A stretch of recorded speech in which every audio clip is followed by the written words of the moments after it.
জ্বালানি সংকট, কাঁচামালের দাম বেড়ে যাওয়া এবং কর নীতিসহ নানা কারণে ওষুধ শিল্প খাত সংকটময় অবস্থায় আছে বলে জানিয়েছেন ব্যবসায়ীরা।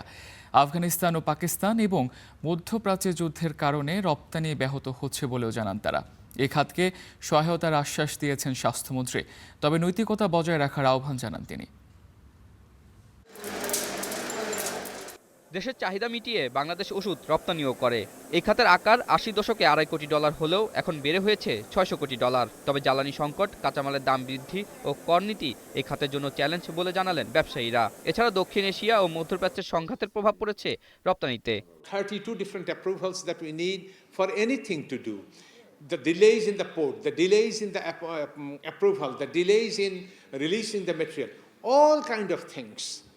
Once we are slowly able to solve these issues, and then Bangladesh sitting in between India and China, it becomes extremely meaningful.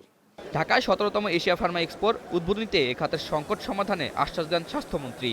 এ সময় তিনি ওষুধ শিল্পে চিকিৎসা নৈতিকতা রক্ষার গুরুত্ব তুলে ধরেন। আমি আমার হাতটা বাড়িয়ে দিলাম, ভদ্রলোক তুমি আমার হাতটা শুধু ধরো, আমি যেন গর্ত থেকে উঠে আসতে পারি।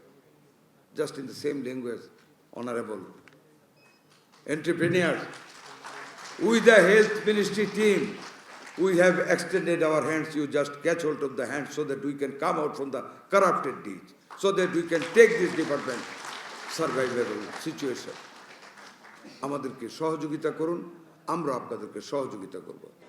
এ সময় হামের সংক্রমণ বেড়ে যাওয়া নিয়ে মন্ত্রী জানান, বিগত ৮ বছর দেশে হামের টিকা দেওয়া হয়নি। এজন্য সম্প্রতি $৬০৪ কোটি বরাদ্দ দেওয়া হয়েছে। ৮ বছর আগে মিজেলসের ভ্যাকসিন দেওয়া হয়েছে, এরপর আর ভ্যাকসিন কোনো গভর্নমেন্ট দেয় নাই।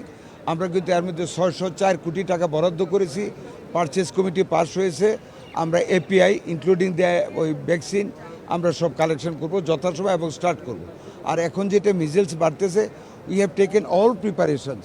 ইনশাল্লাহ আমাদের ঢাকাতে ডিএনসিসি ওয়ার্ডগুলি সব রেডি করা হয়েছে, আইসিইউ রেডি করা হয়েছে, সংক্রামক বিদ্যুৎ আইসিইউ রেডি করা হয়েছে উইথ ভেন্টিলেটর, শিশু হাসপাতালে করা হয়েছে, ঢাকা মেডিকেলে করা হয়েছে, মানিকগঞ্জে ৮ ইউনিটের করা হয়েছে। স্বল্পোন্নত দেশের তালিকা থেকে উত্তরণের পর বাংলাদেশ যে চ্যালেঞ্জের মুখে পড়বে তা উত্তরণে কৌশলগত বিনিয়োগ ও সরকারি সহায়তার কথা তুলে ধরা হয় উদ্বোধনী অনুষ্ঠানে। আতাউর নিয়ন, স্টার নিউজ, ঢাকা।